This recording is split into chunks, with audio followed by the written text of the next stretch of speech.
오늘 에베소서 6장 14절부터 17절까지 말씀을 통해서 하나님의 전신갑주를 입으라, 전신갑주를 입으라 라는 말씀, 첫 번째 말씀을 증거하도록 하겠습니다. 성경은 지금은 우리가 영적 전쟁 중이다 이렇게 말씀하고 있고요. 모든 선원들은 하나님의 영적 군사라고 말씀하고 있습니다. 그리고 우리에게 영적인 적이 있다, 바로 마귀다 라는 말씀과 함께 우리에게 말씀하여 주시기를 우리의 적은 혈과 육을 가진 자가 아니다. 쉽게 말하면 우리는 사람과 싸우는 것이 아니라 마귀와 싸우는 것이다 라는 이야기를 명확하게 해주고 있습니다. 전쟁 중에서 가장 억울하고 가장 가슴 아프고 가장 나쁜 일은 오인사격입니다. 적인 줄 알고 총을 쐈는데 우리 편한테 총을 쏴서 죽일 수가 있죠. 교회 속에서 또 우리의 삶 속에서 우리의 마귀는 영적인 존재인, 우리의 적은 영적인 존재인 마귀이지 사람이 아니다, 성도가 아니다 라는 것을 분명하게 기억할 필요가 있습니다. 그러면서 오늘 성경은 모든 하나님의 백성들은 영적 군사이므로 하나님의 전신갑주를 꼭 입어야 된다라고 말씀합니다. 영적인 존재와 싸우는 것이니 이 세상에 또는 인간적인 무기를 들고 싸우는 것이 아니라 하나님의 전신갑주를 꼭 입고 싸워야 된다라고 명령으로 말씀하고 계십니다. 그러면서 우리가 전신갑주를 꼭 입어야 되는 이유를 뭐라고 설명하냐면 13절에 그러므로 하나님의 전신갑주를 취하라. 이는 악한 날에 능히 대적하고 모든 일을 행한 후에 서기 위함이라. 이 말씀을 언뜻 보면은 모든 일을 행한 후에 서기 위함이라 하니까 영적 전쟁에서 승리하고 탁 서기 위함이라 라고 말씀하는 것 같지만 실제는 그 말씀이 아니라 전신갑주로 완전히 무장하고 적 앞에 견고하고 분명한 모습으로, 두려움 없는 모습으로, 강하고 담대한 모습으로 딱 서라, 이런 의미입니다. 이해가 되시겠죠? 전쟁이 끝나고 승리한 뒤에 서야 이런 뜻이 아니라 하나님의 전신갑주를 입고 무장한 모습으로 적 앞에서 두려워하지 않는 모습으로, 떨지 않는 모습으로, 강하고 담대하고 분명한 모습으로 딱 무장된 모습으로 견고하게 서 있으라라는 말씀을 하고 있습니다. 그러면서 우리가 마귀와 싸울 때 하나님이 허락하신 무기가 6가지다를 이야기하고 있습니다. 진리, 의, 평화의 복음, 믿음, 구원, 성령의 검인, 하나님의 말씀, 이렇게 6가지가 하나님께서 허락하신 영적 무기라 이렇게 말씀합니다. 오늘 그 중에 3가지만 말씀을 드리려고 합니다.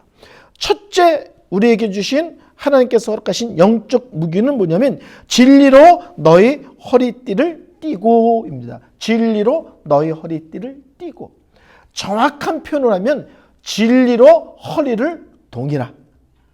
우리가 허리를 묶는데 뭘로 허리를 묶느냐?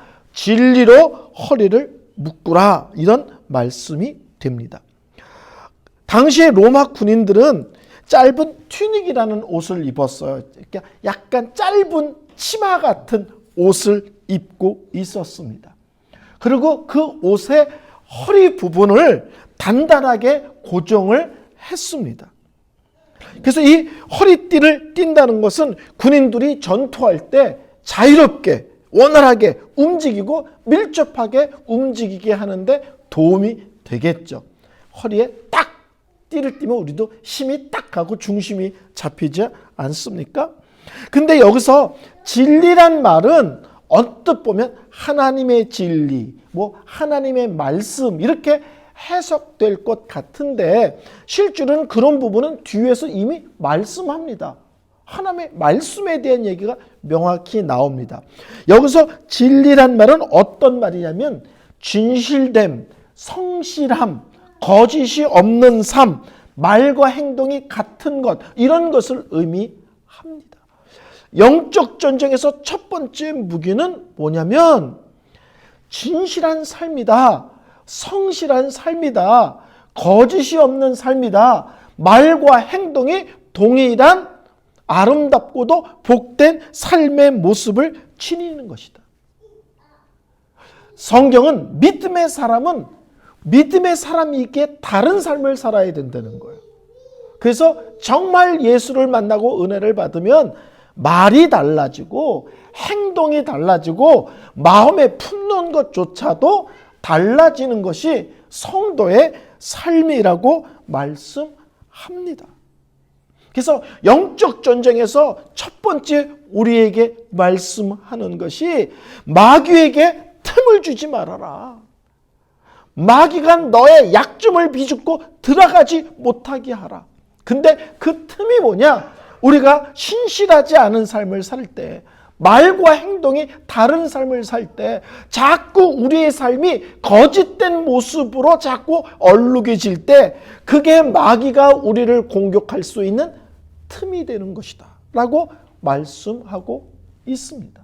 특별히 우리가 성도로서의 삶을 살 때 하나님께 드리는 그 믿음의 자세와 헌신은 언제나 신실해야 합니다.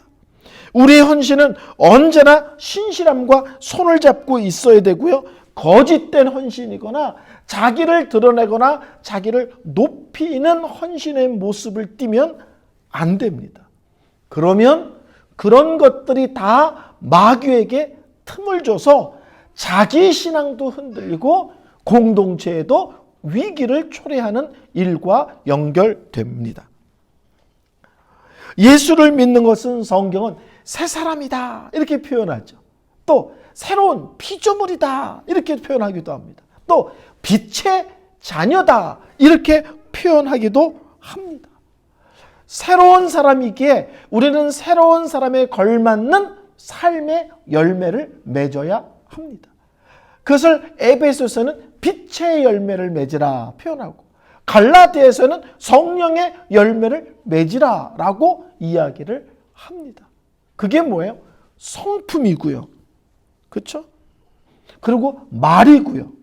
그리고 우리의 감정조차도 하나님의 은혜 가운데 조절되고 통제된 모습이어야 된다는 것입니다.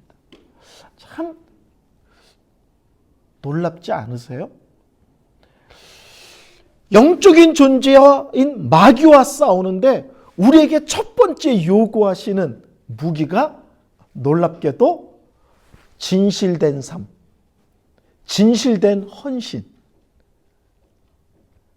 말과 행동이 같은 그런 아름다운 삶을 사는 게 마귀와 싸울 수 있는 놀라운 무기라고 얘기하신다는 거예요. 이걸 반대로 얘기하면 거짓된 삶, 이중적인 우리의 헌신과 삶의 모습은 마귀에게 활짝 대문을 열어주는 것과 마찬가지다. 이렇게 말씀하고 있습니다. 구원을 받은 것으로 끝나지 않습니다. 구원을 받았으면 구원받은 사람의 삶의 내용을 항상 성경은 요구하고요. 그 모습을 담고 있어야 마귀가 함부로 우리를 공격하거나 틈을 비집고 들어오지 못한다. 이렇게 말씀하고 있습니다. 두 번째는 의를 얘기하는데 의에 호심경을 붙이고입니다. 의에 호심경을 붙이고 첫 번째가 진리로 허리를 동이란 말을 풀어 말하면 진실된 삶, 진실된 헌신의 삶을 살아야 한다. 이렇게 한마디로 풀 수 있다면 의에 흉배를 붙이라 라는 말은 감정과 마음을 잘 지키라 이렇게 해석할 수가 있습니다. 당시 로마 군인들은 이 가슴과 내장을 보호하기 위해서 이 가슴 부분에 금속이나 또는 질긴 가죽으로 이렇게 방어용 장비를 착용했죠. 우리 로마와 관계된 영화 보면 그런 거 잘 알 수 있지 않습니까? 근데 그 당시 사람들은 이 심장이 우리의 감정의 중심지라고 봤습니다. 이 심장으로부터 우리 모든 감정이 영향을 받는다고 생각을 한 거예요. 그래서 의에 흉배를 붙이란 말은 마귀가 너의 생각 또는 너의 마음 그리고 너의 감정을 함부로 갖고 놀 것이니까 조심해라 라는 말씀을 하고 있는 것입니다. 우리는 영적 전쟁하면 이렇게 생각하기 쉬워요. 귀신을 쫓아내는 것. 사탄아 물러가라! 뭐 이런 거 하는 거라고 생각하기가 쉽습니다. 근데 첫 시간에도 말씀을 드렸다시피 예수를 믿는 사람에게는 귀신이 들어와서 우리를 휘저을 수 없습니다. 그 이유는 예수 믿는 모든 사람들은 성령이 나에게 찾아와 내주 나와 함께 하시고 내 안에 거하시기 때문에 그렇습니다. 그러므로 예수 믿는 사람에게 귀신이 들린다는 말은 논리적으로 말이 성립되지 않아요. 귀신이 성령님을 이겨야 돼. 귀신이 성령님을 내 마음에서 몰아내야만 가능합니다. 절대 그런 일은 있을 수 없습니다. 근데 이렇게 말할 수 있죠. 나 옛날에 교회 다니는데 교회 다니는 사람 중에서 귀신 들린 사람이 있던데요? 예. 교회 다니는데 귀신 들린 사람 있을 수 있습니다. 교회 다니는 것과 구원을 받았다는 것은 다른 겁니다. 교회를 10년 다녀도 예수를 자기의 구원자로 믿고 영접하지 않은 사람들 얼마든지 있을 수 있습니다. 그래서 교회 안에서 우리는 귀신 들린 사람을 보는 일이 이상한 것이 아닙니다. 도리어 성도들에게 영적 전쟁에서 많이 이야기하는 것은 너의 생각과 가로 열고 너의 마음과 너의 감정이 마귀가 가장 공격하고 갖고 놀려고 자꾸 찌르는 핵심적인 부분이라는 얘기를 훨씬 많이 합니다. 영적 전쟁에서 우리의 마음과 우리의 감정이 실제로는 가장 취약한 부분입니다. 기도하다가도 바로 응답이 되지 않으면 우리 마음에 슬그머니 의심이 들어옵니다. 크고 작은 어려움이 생기면 하나님에 대한 슬그머니 의심이 생깁니다. 하나님의 사랑도 의심하고 하나님의 능력도 의심하고 하나님의 지키시며 보호하시는 것도 의심하고 기도하는데 응답이 더디면 하나님의 응답에 대한 의심도 을그머니 내 안에 들어옵니다. 또는 나도 모르게 잘못된 교리를 접하고 그 잘못된 교리 때문에 하나님과 죄에 대한 잘못된 이해를 하고 그 잘못된 이해 때문에 잘못된 삶으로 나갈 수도 있습니다. 잘못된 교리를 알게 되면 그것은 잘못된 삶과 꼭 연결되어집니다. 저는 의정부에서 28살 때 처음 전도사 생활을 했습니다. 그 전에 제 모교에서 전도사 생활을 했습니다. 근데 모교회가 아닌 곳에서 처음 전도사 생활을 한 것이 의정부에서였는데요. 청년부와 맨 처음에는 학생회면 맡았다가 나중엔 청년부를 맡았다가 나중엔 주일학교도 맡았다가 어떻게 하다 보니까 다 맡게 됐었습니다. 근데 아침 9시에 중고등부 예배가 있는데 그때 제가 몸이 아주 안 좋았습니다. 그래서 그때 사진을 보면 얼굴이 이렇게 패여 있어요. 얼굴이 그냥 너무 건강이 안 좋아서. 근데 제가 그 당시 특히 장과 위가 안 좋아서 소화를 잘 못 시켰습니다. 예배 시간 조금 전이 되면 꼭 배가 아파요. 그래서 화장실에 앉아 있어요. 배가 아파서. 근데 화장실에 앉아 있기만 하면 그 시간에 어떤 일이 벌어지냐면 자꾸 제가 일주일 동안 나의 삶 속에서 하나님 앞에 부끄럽고 추하고 죄송한 것들이 너무너무 생각이 나는 거예요. 생생하게. 배가 아파서 화장실에 갔는데 그러면 일을 보는 게 아니라 일주일 동안 내가 죄 지은 것, 일주일 동안 하나님 앞에 부끄럽고 죄송했던 것이 마치 필름 돌아갔듯이 너무 생생하게 생각이 나는 거예요. 그래서 이를 해결하고 설교 아래 강대상에 올라가면 제가 설교 시간에 하나님 말씀을 담대하게 증거하지 못하는 거예요. 담대하게 증거하려고 하면 꼭 제 속에서 일주일 동안 형편없게 산 주제에, 지은 죄를 또 지은 주제에, 하나님 앞에 부끄러운 것이 많은 주제, 누가 모르지도 않은데 자꾸 누가 내 뒤통수를 땡기듯이 저를 자꾸 연약하게 만들어요. 그러니까 설교가 매가리가 없는 거예요. 강하게 딱 얘기를 해야 되는데 딱 얘기하지 못하고 세게 얘기할 때 말이 꼬랑지가 내려가는 거예요, 자꾸. 근데 이게 한 주, 두 주, 4주, 4주 이게 반복되는 거예요. 어느 날 제 생각에 마귀가 장난하는 것 같다, 이런 생각이 들었어요. 설교하기 전에 마귀가 자꾸 나로 하여금 하나님 앞에 바른 예배와 분명하게 말씀을 증거하지 못하도록 장난 노는 것 같다. 그날도 주일 아침에 화장실에 앉아 있는데 또 생각이 나는 거예요. 근데 제가 작게 혼자 되뇌었어요. 맞아, 나는 이는 죄인이야. 근데 2000년 전에 예수님께서 이런 죄도 다 해결하셨어. 맞아, 나는 이번 주에도 또 쓰러지고 흔들렸어. 그렇지만 하나님의 사랑은 그런 나를 절대 포기하거나 외면하지 않으셔. 또 생각나면 맞아, 그런데도 불구하고 하나님은 나를 하나님 말씀을 증거하는 사역자로 삼으셨어. 하나님의 사랑이 너무 놀라워. 제가 혼자 그랬더니요, 그때부터 그 생각이 싹 사라지는 거예요. 마귀는 우리 마음에 믿음의 원리에서 벗어난 생각들을 집어넣고 우리를 흔듭니다. 우리의 믿음을 흔듭니다. 우리의 정상적인 그 믿음의 삶의 내용들을 흔들어서 어지럽힙니다. 그래서 오늘 성경은 뭐라고 말하냐면, 마귀가 너의 마음을 자꾸 흔들 거다. 너희가 자꾸 감정 중심으로 신앙생활하도록 자꾸 흔들 거다. 그때 중요한 것은 그것을 막고 이길 수 있는 것이 있는데 그것이 의다라는 거예요. 의라는 것은 두 가지로 설명할 수 있어. 하나는 내 의. 내 실력으로 하나님 앞에 설 수 있습니까? 없죠. 내 실력으로 죄를 안 짓고 살 수 있습니까? 없습니다. 내 의라는 것은 언제나 아무 힘이 없고요.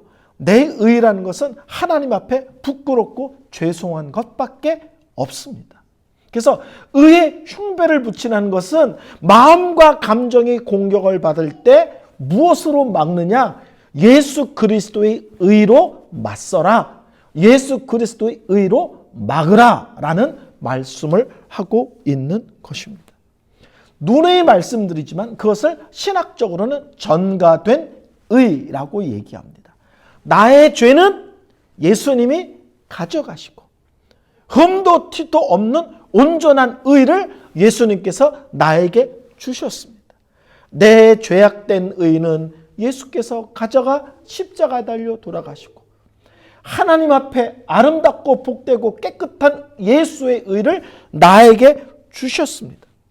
나는 그냥 나가 아니라 예수 그리스도의 의를 덧입은 나입니다. 그래서 예수 그리스도의 의를 항상 옷으로 표현하죠. 나는 내 너덜너덜한 쓰레기 같은 옷은 예수님께 드리고 예수님의 깨끗하고 흠없고 정결한 예수의 의를 내가 옷 입었다. 그래서 마귀가 공격할 때마다 의심을 두고 잘못된 생각을 집어넣을 때마다 예수 그리스도의 의를 기억하라는 거예요. 그래도 하나님이 나를 용서했어. 그런데도 불구하고 하나님이 예수 그리스도 안에서 나를 받아주셨어. 그런데도 불구하고 하나님이 나를 용서하셨어. 하나님이 그런데도 불구하고 나를 깨끗하게 하셨어. 그런데도 불구하고 예수 그리스도 안에서 하나님이 나를 사랑하셨어. 의심이 들 때, 감정을 흔들 때 무엇으로 막고 무엇으로 승리하는가?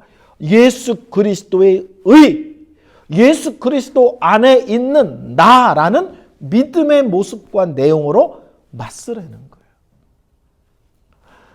제가 오늘 손수건을 안 가져왔는데요. 제가 이렇게 이 손이 저예요. 근데 손수건으로 덮었다고 생각을 해보세요.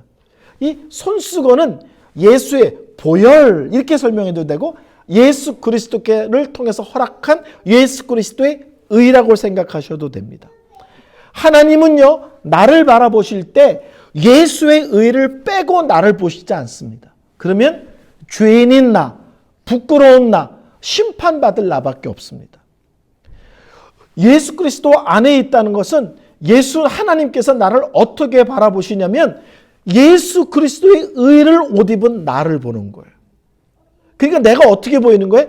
예수 안에 있는 나, 예수의 보혈로 깨끗해진 나, 예수 그리스도의 의의 옷을 입고 하나님 앞에 당당하게 나아갈 수 있는 나로 보이는 겁니다.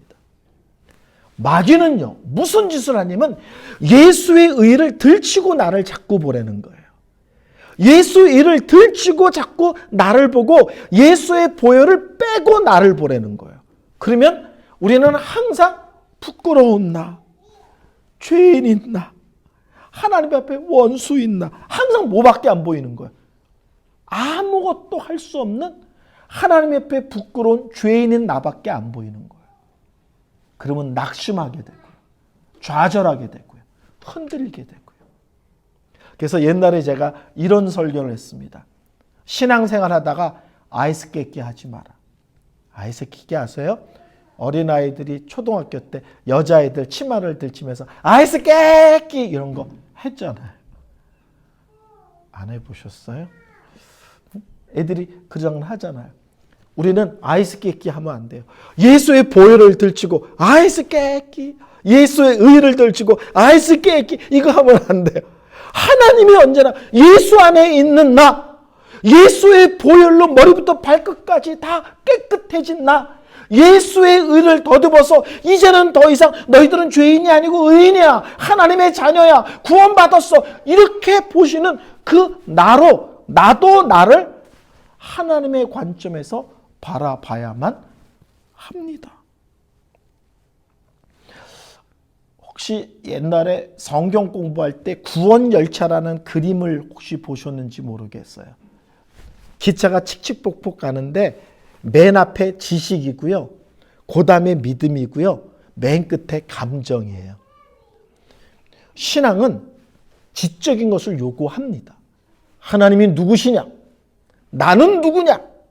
예수는 누구냐? 성령님은 누구냐? 삼위일체 하나님이 무슨 일을 했느냐? 정확한 믿음의 내용을 아는 것을 중요합니다. 근데 아는 것으로 끝나지 않고 그것을 믿어야 됩니다. 그렇죠? 그리고 믿을 때 성령 안에서의 아름다운 감정이 작동됩니다. 그러니까 감정은 예수 믿을 때 너무 중요한데 감정이 기차로 따지면 맨 뒤에 있어야 됩니다. 신앙생활을 잘못하면 이 감정이 맨 앞으로 가는 거예요. 그래서 기분 따라 날씨 따라 형편 따라 신앙생활을 하는 겁니다. 감정이 나쁜 것 아닙니다. 감정도 은혜 안에 있으면 아름답고 복되고 고상한 감정이거든요. 그래서 우리는 항상 신앙생활할 때 성경을 통하여 하나님과 우리 구원에 대한 바른 암과 그리고 그 내용을 정확하게 믿음과 그 믿은 결과 기쁨과 감사와 찬양과 이런 풍성한 감성이 뒤따라가는 이 원리를 따라야지 이 순서가 바뀌어버리면 신앙이 엉망진창됩니다. 마귀는 끊임없이 우리 생각에 엉뚱한 잘못된 가르침을 집어넣으려고 합니다. 마귀는 자꾸 우리의 감정을 충동질해서 우리가 감정에 근거하여 신앙생활을 하게 하려고 합니다. 오늘 성경은 너의 감정과 생각을 건드리는 마귀의 공격으로부터 예수 그리스도를 통하여 허락된 전가된 의, 예수 그리스도 안에서 죄가 해결됐다는 그리고 하나님 앞에 의인이라는 정확한 믿음의 자세를 갖고 그런 거에 흔들리지 마, 그런 거에 끌려다니지 마라고 말씀하고 있습니다. 이제 세 번째는 뭐냐면 평화의 복음이에요. 평안의 복음이 준비된 신을 신고. 로마 군인들은 이렇게 가죽구슬로 다리를 묶은 샌들 같은 걸 신고 다녔죠. 근데 그 샌들에 밑에다가 쇠로 징을 박았어요. 그럼 징을 박으면 어떻게 되냐면 미끄러지거나 잘 넘어지지 않습니다. 평안의 복음이 준비된 신을 신으란 말은 우리가 신앙에서 미끄러지거나 넘어지지 않기 위해서는 복음에 대한 분명함이 있어야 된다는 거예요. 십자가에 대한, 부활에 대한 그런 것들이 분명하지 않으면 쉽게 미끄러지고 넘어집니다. 입니다. 근데 이 복음을 복음의 신을 신고 이러면 되는데 굳이 앞에 평화의 복음의 신을 신으라는 말을 써요. 복음의 특징이 평화, 화평, 영어로 말하면 피스입니다. 모든 죄는 하나님과의 관계를 깨트립니다. 그렇죠? 죄는 하나님의 관계를 깨트리고요. 십자가의 은혜는 그 깨어진 관계를 다시 회복해서 하나님과 화평하게 합니다. 그래서 복음의 특징 중에 하나가 평화, 화평입니다. 그래서 우리는 복음인데 그 복음의 성격이 뭐냐? 하나님과 우리의 깨어진 관계를 회복시킨 복음. 다시 하나님과 나 사이에 막힘이나 걸거침이 없는 복음을 우리는 받은 것입니다. 그 복음은 우리를 쉽게 미끄러지거나 넘어지지 않게 한다는 겁니다. 예수를 믿는다는 것은 복음 안에서 내가 어떤 사람인지를 잘 이해하고 있어야 돼요. 로마서 5장에 보면 이렇게 말하죠. 너희들은 예수 밖에 있을 때는 연약한 자야. 죄인이야. 그 정도가 아니야. 하나님 앞에 원수야. 알아? 그러므로 너희들과 하나님과의 관계는 심판과 진노를 퍼부어야 될 그런 관계야. 이게 예수 밖에 있을 때 나의 모습입니다. 예수 안에 있으면 나는 어떤 존재입니까? 하나님과 죄인과 원수가 아니라 하나님과 관계가 회복된 화평한 관계, 막힘이 없는 관계, 아버지와 아들로서 사랑의 관계가 회복된 것을 이야기합니다. 그래서 예수 안에 있다는 것을 다양하게 설명할 수 있죠. 죄가 용서됐어요. 하나님의 자녀예요. 나의 구원은 취소되지 않아요. 하나님의 사랑에서 나를 절대로 끊을 수 있는 건 이 세상에 아무것도 없어요. 세상 끝날까지 하나님이 나와 함께 하고 있어요. 이게 다 복음 안에 포함된 구원의 아름답고도 복된 내용입니다. 그래서 예수를 믿는다는 것은요, 여러 가지로 설명할 수 있지만 이렇게 설명할 수 있어요. 예수를 믿으면 참된 자유함이 있습니다. 죄와 죽음과 마귀로부터 자유로워지잖아요. 예수를 믿으면 참된 평안이 있습니다. 깨어진 관계가 회복되는 참된 평화가 있습니다. 또 참된 회복이 있기에 뭐가 따라옵니까? 참된 기쁨이 있는 거예요. 예수를 믿으면 참된 자유가 있고 참된 평화가 있고 참된 기쁨이 있습니다. 마귀가 다양한 모습으로 우리를 공격하지만 너희가 복음 안에 있음이 얼마나 놀라운지를 잘 알아야 된다. 하나님과 우리와의 관계가 얼마나 아름답고 복된 것으로 회복됐는지를 알아야 된다. 제가 옛날에 어떤 책을 보는데 거기 책에 이렇게 표현되어 있어요. Peace with God 해야만 Peace of God 할 수 있다. Peace with God, 하나님과 내가 평화해야만 하나님이 주시는 참된 평화를 맛보고 누릴 수 있다. 오늘 본문이 얘기하는 것이 평화의 복음, Peace with God, 하나님과 나이가 화평했을 때, 그리고 그것을 통해 Peace of God, 하나님의 평화를 누리고 살면 마귀가 쉽게 우리를 쓰러뜨리거나 넘어뜨리지 못한다. 복음 안에 거하라. 복음이 무엇인지를 정확하게 이해하고 있으라 입니다. 자, 오늘 설교를 결론 내리겠습니다. 우리에게 영적 전쟁을 얘기하면서 성경은 전신갑주를 입으라 라고 말하지 않고 하나님의 전신갑주를 입으라 라고 말합니다. 영적인 싸움이니 영적인 무장을 해야 된다라고 이야기합니다. 그리고 하나님이 허락하신 영적 무기로 무장했을 때 우리는 마귀 앞에 담대하고도 분명하게 서 있을 수 있다. 두려워 떨거나 도망가는 자가 아니라 어떤 마귀의 공격에도 담대하게 서서 맞설 수 있는 존재가 된다라고 말씀합니다. 참 재밌는 것은 영적 전쟁을 얘기하면서 기도원 가서 능력을 받아와라. 금식 기도하고 마귀를 쫓는 능력을 받아와라. 이렇게 말씀하지 않고요. 놀랍게도 성경은 영적 전쟁을 하면서 마귀를 이길 수 있는 원리를 진실된 삶, 예수 그리스도 안에서 덧입어진 전가된 의, 그리고 평화의 복음에 대한 바른 이해와 그 복음 안에 거하는 삶, 이것이 마귀의 공격으로부터 우리가 이길 수 있는 원리라고 말씀합니다. 이상한 데 가서 능력 받겠다고 쫓아다니지 마시고, 이상한 데 가서 나도 주여 능력을 주옵소서 이런 거 하고 다니지 마시고, 성경에서 원하는 이런 또박또박 일상의 삶이 믿음의 내용으로 채워지는 삶을 살 때 우리가 마귀와 싸워 이길 수 있음을 정확하게 이해하시기를